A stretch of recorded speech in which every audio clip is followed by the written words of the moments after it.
আসসালামু আলাইকুম। আজকে একটু নতুন অভিজ্ঞতা। আসলাম সিলেটের একটি বিয়ে খেতে। এখনো বর আসেনি, অপেক্ষায় ছিলাম। অপেক্ষায় থাকতে থাকতে বর চলে আসলো, গেট থেকে ভিতরে ও ভাই। ঢুকলো। বিয়ে পড়ানো কার্যক্রম শেষ হওয়ার পরে খেজুর দিল, একটা করে খেজুর খেয়ে নিলাম। সবাই দুপুরে ক্ষুধা লাগছে, খাওয়ার জন্য প্রস্তুতি নিচ্ছে, তার মধ্যে বরের খাবার চলে আসলো।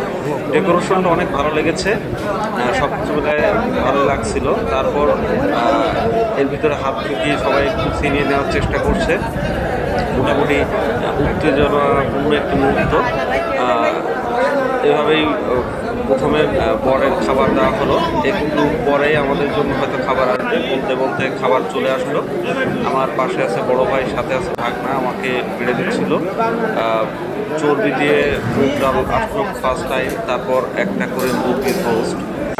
মোটামুটি খাবারের টেস্ট ভালোই ছিল, অসাধারণ ছিল এক কথায়।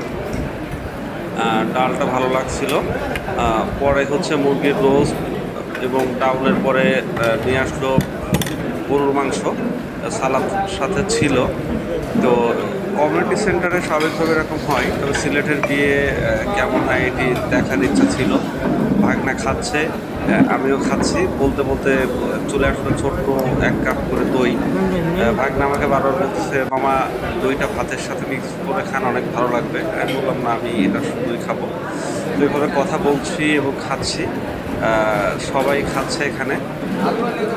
এখানে একটা জিনিস আমার খুবই ভালো লাগছে, এখানে পুরুষ এবং মহিলা মিক্সার নাই, আলাদা আলাদাভাবে বসার ব্যবস্থা আছে। খাওয়া দাওয়া শেষ, উঠে দই খেলাম।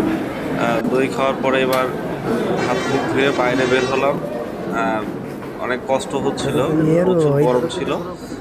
তার সাথে খাওয়া একটু বেশি হয়েছে, ভাগনা একটু জোর করছিল। যাই হোক, বাইরে বেরোয় এবার চলে আসবো। তো সব কিছু মিলায় মোটামুটি অভিজ্ঞতাটা খুবই ভালো ছিল। আনন্দ করলাম, উপভোগ করলাম। এই বাইরের কালচারের বিয়ে একটা উপভোগ করলাম। সকলে ভালো থাকবেন।